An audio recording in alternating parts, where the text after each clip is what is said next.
Financial Survival Network, helping you survive and thrive in the new economy. Go to CarrieLutz.com and sign up for 30 free micro trainings on financial survival.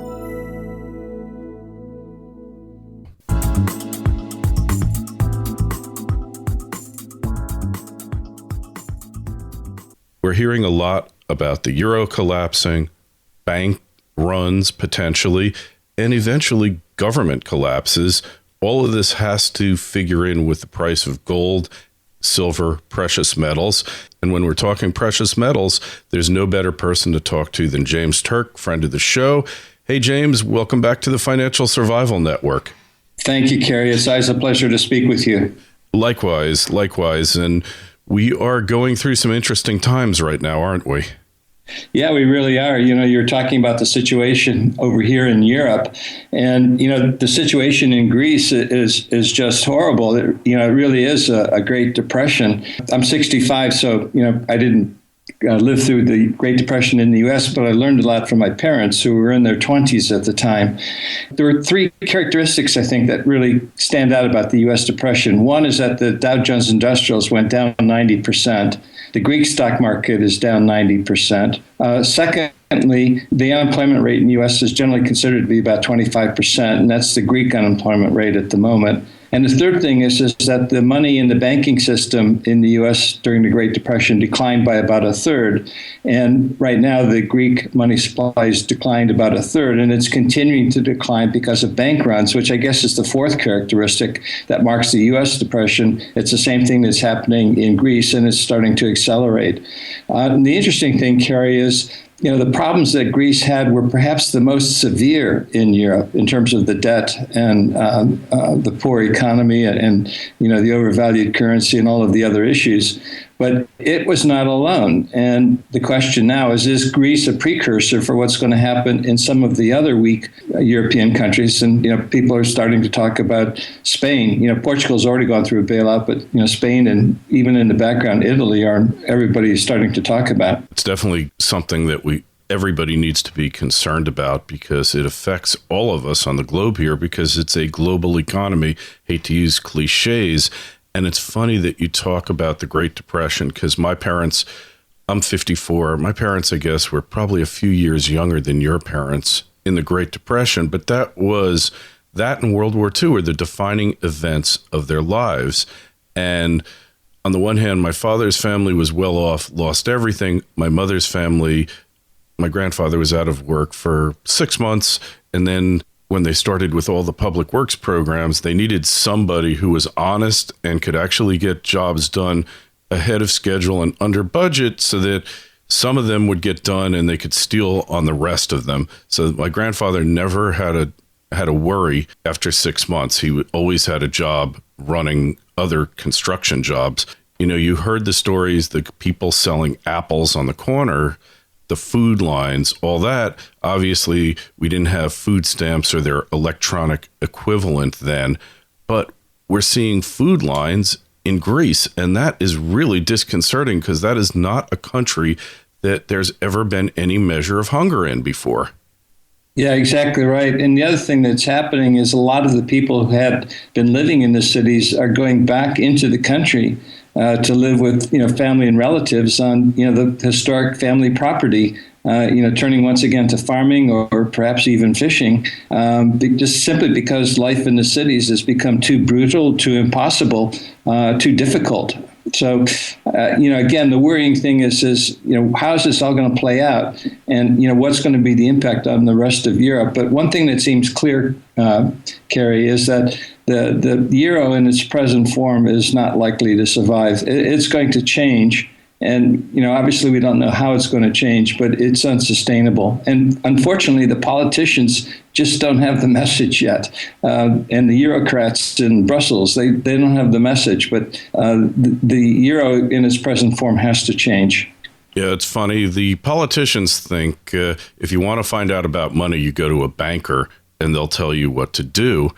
And yet I think they're better off talking with 6-year-olds who get an allowance and save money and have to figure out how to allocate their funds. They'll learn a lot more from the kid who's got the piggy bank than from the bankers who are all about fractional reserve, creating money out of thin air and inflating and keeping the bubble going. And once that bubble pops, it's over. Yeah, that's exactly right. And that's what we're seeing. You know, the bubble has popped, and all of the debt that's been put on has to be either repaid or written off. You know, that has to be dealt with. And that's what in the boom and bust cycle, that's what the bust is all about. During the bust, all of the extra debt that was put on that made banks and companies and individuals over leveraged, all that debt has to be addressed. It has to be repaid or written off. And that's the process that's going through now. And so, for example, Spain borrowing an additional 100 billion euros to try to recapitalize its banking system, that's not solving the problem because they're just putting more debt on top of a lot of already bad debt. And the politicians never level with the public. If they said, look, we had this unprecedented boom, a lot of it was brought on by excessive money printing, and now it's over and these debts must be written off. So we need to close these banks down. We'll protect as much of the depositor money as we can, but the creditors, the shareholders, you're gone, and the management gone. I think people could accept that. I think if the government really leveled, which I guess I'm talking about something that is a dream world because governments always lie. We know that, right? If the government would just level with us and say, this is where we're at and we can't print our way out of it, I think people might have a different attitude and there wouldn't be this class warfare going on. Yeah, you're absolutely right. We really do need a leader and someone who, understands the economic situation, which, you talk about printing our way out. The problem is they listen to these economists with their crank economic theories that don't work, that, they think that they can just print and print and print to try to pump up the economy. But what that ultimately does is it ultimately destroys the currency. And when the currency is destroyed, the economy is destroyed as well. And sadly, I think that's where a lot of the countries around the world are headed, including the United States. I really do believe that the U.S. is on the verge of hyperinflation for the simple reason that the U.S. government deficits are, they're not cyclical, they're structural. You can't continue to print and borrow the way they have and then expect the Federal Reserve to create that currency to give the money that the federal government is spending. But that's exactly what's happening in the U.S. And monetary history always shows that when a government borrows too much, when it spends too much, borrows too much, and turns to the central bank for the currency, which is what quantitative easing is all about, you ultimately go to hyperinflation. And I think that's where we're headed. A lot of people think that. I think so, too. But we could wake up where there's a black swan where these banks just shut down. I don't know. I've been seeing rumors about BNI in Italy that it's having a bank holiday. Have you seen that firsthand since you're over in Europe? I saw the news accounts, yes. And, bank holidays are probably going to be more likely in the future. We've already had some banks close down. And recently, the Eurocrats in Brussels have been talking about various capital controls. These would include how much cash you can take out of an ATM machine per day or per week or per month. And they're even talking about the possibility of removing what had been one of the big successes of the European Union is passport-free travel throughout Europe. You can travel from state to state in the United States with hassle, and since the European Union, we've been able to do that here in Europe without having to show passports. But they're even talking about restricting travel. So it's hard to say what the central planners have in mind. But, when they start turning to central planning, that's obviously not a good thing. We never learned the lesson yet from the collapse of central planning in the Soviet Union. Now they're trying to do it even more so in the Europe to make Euro work. And, we see central planning in the U.S. by the Federal Reserve trying to keep interest rates so low to keep the banking system afloat. But, that's not going to work either. It's not going to be a happy ending. That's for sure. And talking about learning the lessons of the past and understanding why the Soviet bloc collapsed, why China collapsed, why Myanmar is opening its economy, You've started the Gold Money Foundation. Tell us a little bit about that. Yeah, what the Gold Money Foundation is basically to provide educational material on the importance of sound money and the role of gold and silver in society. And the key is that there's a link between sound money and human liberty. And the reason why the link exists is that sound money, gold and silver coin, cannot be created out of thin air. It's limited by the amount of metal that's produced in mining, which is approximately 1.75% increase in the above ground stock of gold every year. And that limited amount of gold that comes onto production means that government spending is otherwise controlled whenever you use gold as a currency or whenever you link a national currency to gold, as was the case under the classical gold standard. Governments need money to stay in power. If they have the ability to create money out of thin air, they increase their power. And that's why, for example, in the United States today, government spending is a higher percentage of GDP than it was when we were on a war footing during the Second World War. That kind of burden on the back of taxpayers is unsustainable. So what the Gold Money Foundation does is through a series of publications, conferences that we sponsor, books, things of that nature, and internet videos, we are helping people to better understand the present economic circumstances and in particular the need for sound money. Yeah, that's a noble undertaking, and you all really need to take a look at Gold Money Foundation because this is where it starts. We've got Mises getting the Austrian word out. We've got a lot of different people, a lot of different groups really getting this message out. And without the internet, we wouldn't have the ability to do it. Rothbard, Mises, they were always marginalized as cranks, as eccentric people who really didn't know how the real world worked.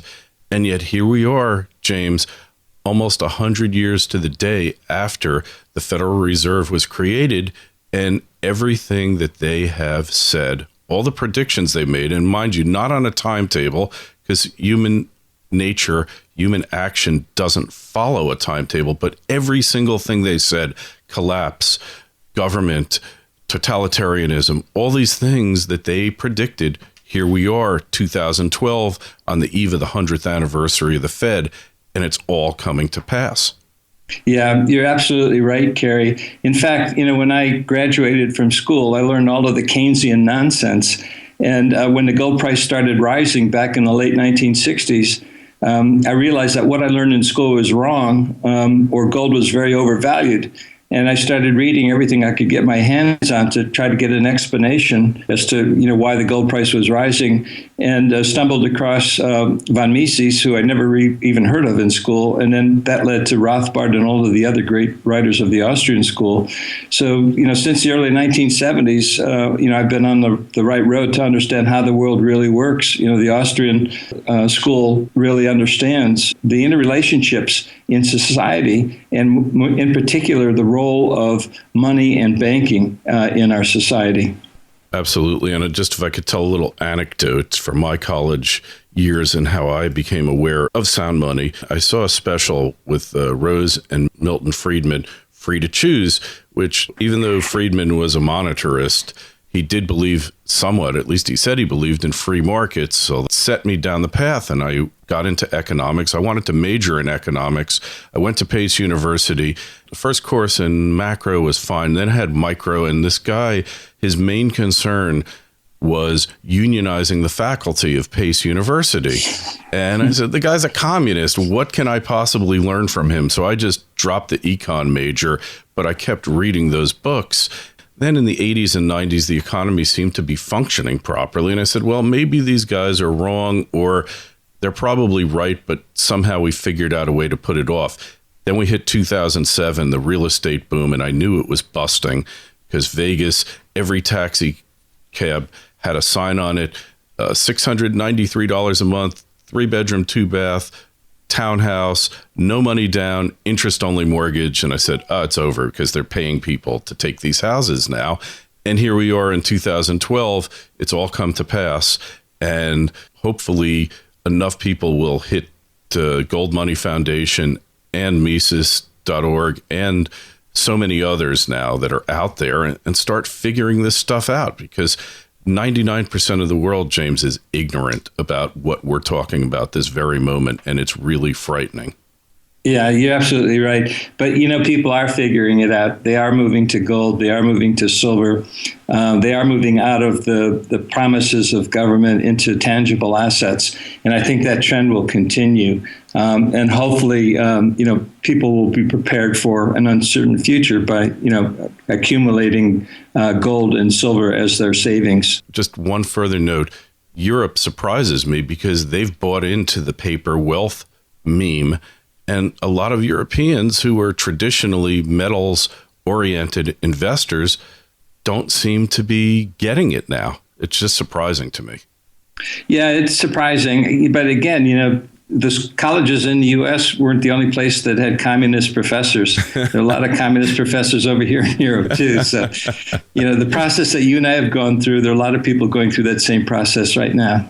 Yeah, well, we're fortunate in that we didn't have to see the paper go to its intrinsic value. Unfortunately, a lot of people are going to have to learn this the hard way. Hopefully, you won't be one of them. You go to goldmoney.com. You can open up an account and start buying it right now. It's safe. It's transparent. I have an account there and totally applaud what you're doing, James. Thank you very much, Kerry. All right. We will talk to you again soon. We'll check in. I keep waiting because I'm going to have a Gold 2000 party. It'll be a few months from now, but I'm confident that the champagne won't have to be returned. No, start planning for it because I think it's going to happen this year. Absolutely. All right, James. We'll talk to you again soon. Okay, Kerry.